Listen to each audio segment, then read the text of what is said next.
ഞാൻ ചോദിച്ചോട്ടെ, ഇപ്പോൾ നമ്മുടെ നാട്ടിൽ സങ്കീർണമായ പ്രശ്നം വേസ്റ്റാണ്. ഈ വേസ്റ്റുകൾ കൊണ്ട് അവിടെ ഇവിടെ വലിച്ചെറിയുന്നുണ്ട് ആൾക്കാർ, കണ്ടിട്ടല്ലേ നീ? എന്നിട്ട് അതിനെ കണ്ടുപിടിക്കാൻ വേണ്ടി ഇപ്പോൾ CCTV ക്യാമറ വരെ പല സ്ഥലത്തും വെച്ചിട്ടുണ്ട്. ഈ ക്യാമറയ്ക്ക് എത്ര രൂപ ചിലവെന്നറിയാം? 50,000 1 ലക്ഷം രൂപ വരെ ചിലവുണ്ട് ഈ ക്യാമറ കൊണ്ട് വെക്കണതിന്. ഈ മെഷീനറി, ഇത് നിർമ്മാർജ്ജനം ചെയ്യണ ഈ മെഷീൻ ഇറക്കാൻ വെറും 10,000 രൂപ നമ്മൾ ആദ്യം അടച്ചാൽ മതി, ബാക്കി ക്രമേണ അടച്ചു കൊടുത്താൽ മതി. ഇനി ഇതിലൂടെ ഉണ്ടാക്കിയെടുക്കുന്ന ആ വളം ഉണ്ടല്ലോ, ആ വളം നമുക്ക് പാക്കറ്റിലാക്കി നമുക്ക് വീടുകൾ തോറും വിതരണം ചെയ്യാം. അതും വെളിയിൽ കൊടുക്കണ്ട, നിങ്ങളുടെ കുടുംബശ്രീയിലെ പെണ്ണുങ്ങൾ വഴി നമുക്ക് വിൽക്കാമല്ലോ. ചെയ്തൂടെ? അങ്ങനെയൊക്കെ നോക്കുമ്പോൾ ഇത് ആർക്കൊക്കെ ഗുണമുണ്ടാവുന്നുണ്ട്?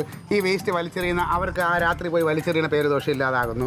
ഗവൺമെൻറ്റിന് അവിടെ ഇവിടെയും ഇങ്ങനെ വൃത്തികേടായിട്ട് കിടക്കുന്നുള്ള ആ പേരുദോഷം നമ്മുടെ ഭരണകൂടത്തിനുണ്ടാവില്ല. പിന്നെ നമ്മുടെ ഈ ചേച്ചിമാർക്ക് ഒരു തൊഴിൽ മാർഗമായി, ഇവിടെ വിറ്റ് കിട്ടുന്നത് നമുക്കൊരു ചെറിയ വരുമാനമായി. എന്തുകൊണ്ടും നമ്മൾ ചെയ്യണത് ഒരു നന്മയാണ് സമൂഹത്തിൽ.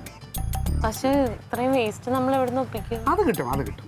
അതിപ്പോൾ നമ്മൾ ഒരു ബോർഡ് വെക്കും നമ്മുടെ ഗേറ്റിൽ, വേസ്റ്റുകൾ ഇവിടെ സ്വീകരിക്കുമെന്ന് പറഞ്ഞിട്ടൊരു ബോർഡ് വെക്കും.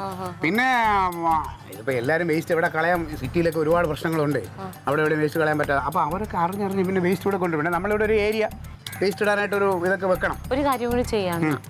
ക്ലീറ്റോന്റെ ഫോണിൽ മറ്റേ എന്താ വാട്സപ്പോ കിഡ്സപ്പോ അങ്ങനെ ഒരു സാധനം ഉണ്ടല്ലോ, അതിലെന്താണ്ടും വീഡിയോ ഒക്കെ വന്നില്ല, അതുപോലെ ഒരു വീഡിയോ. അതൊക്കെ ഞാൻ പ്ലാൻ ചെയ്തിട്ടുണ്ട്.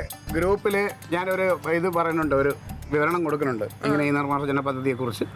അത് കൊടുക്കുമ്പോൾ അത് നമ്മളെ എല്ലാ ഗ്രൂപ്പുകളിലും അത് സെൻഡ് ചെയ്യും. പിന്നെ നമുക്ക് പരമാവധി പരസ്യം, മൗത്ത് പബ്ലിസിറ്റി. ഇതിപ്പോൾ ഒരാളിത് ചെയ്ത് കഴിയുമ്പോൾ പിന്നെ അടുത്ത ആളോട് പറയും, പിന്നെ ആൾക്കാർ തേടി ഇവിടെ വരും. പിന്നെ ഒന്ന് ഡെവലപ്പായി കഴിഞ്ഞാൽ നമ്മളൊരു ചെറിയ പിക്കപ്പ് ഓട്ടോ എടുക്കുന്നു, വീടുകളിൽ പോയി വേസ്റ്റ് കളക്ട് ചെയ്യും. അപ്പോൾ അവർ കൊണ്ട് ഒളിച്ചും പാത്തുമൊക്കെ കളയണ ആ ചില കുടുംബശ്രീയിലൊക്കെ ഞാൻ പറയണം, ഇനി വേസ്റ്റുകൾ കളയരുത്, പരമാവധി വേസ്റ്റ് നമ്മൾ ഇവിടെ ശേഖരിച്ചു വെക്കണം. പിന്നെ പകൽ എനിക്ക് പണിയില്ലല്ലോ, ഞാൻ പോവാം, അടുത്ത വീടുകളിലൊക്കെ പോയി ഞാൻ എടുക്കാം. എടുത്തോ. മെഷീൻ ഒരു 4 ദിവസത്തിനകത്ത് പൈസ അടച്ചു കഴിഞ്ഞാൽ 4 ദിവസത്തിനകത്ത് മെഷീൻ കിട്ടും. മെഷീൻ വന്നു കഴിഞ്ഞാൽ പിന്നെ നമുക്കും കുറച്ച് ചെടി പൈസ 10,000 രൂപ നമ്മൾ എവിടെ ഒപ്പിക്കും? നമുക്ക് റെഡിയാക്കാം. ഒരു കാര്യം ചെയ്യാം, നീ മനസ്സ് വെച്ചാ. എൻ്റെ കയ്യിലൊന്നും ഇല്ല, മറ്റേ ആ മാല ഇരിപ്പുണ്ടല്ലോ കൊച്ചിനൊന്നും കിട്ടിയത്, പിന്നെ ബാക്കി ഞാൻ വേറെ വഴി കണ്ടിട്ടുണ്ട്, ഞാൻ പിന്നെ പറയാം. പിന്നെ ബേക്കറികളിലും ഹോട്ടലിലൊക്കെ ചെന്ന് പറ. തങ്കം, അതൊക്കെ ഞാനും അനുസരണം കൂടെ പ്ലാൻ ചെയ്തിട്ടുണ്ട്. അതൊക്കെ ഞങ്ങൾ ഇതെല്ലാം ചെയ്യുവാണെങ്കിൽ അത് അതിന്റെ വൃത്തിക്ക് ഒന്ന് പാർട്ടിയിൽ നിന്ന് ഒരു ചെറിയൊരു ഇടവേള നല്ല കാര്യം അല്ലേ? അതായിരിക്കും ദൈവം നമുക്ക് കാണിച്ചെന്ന.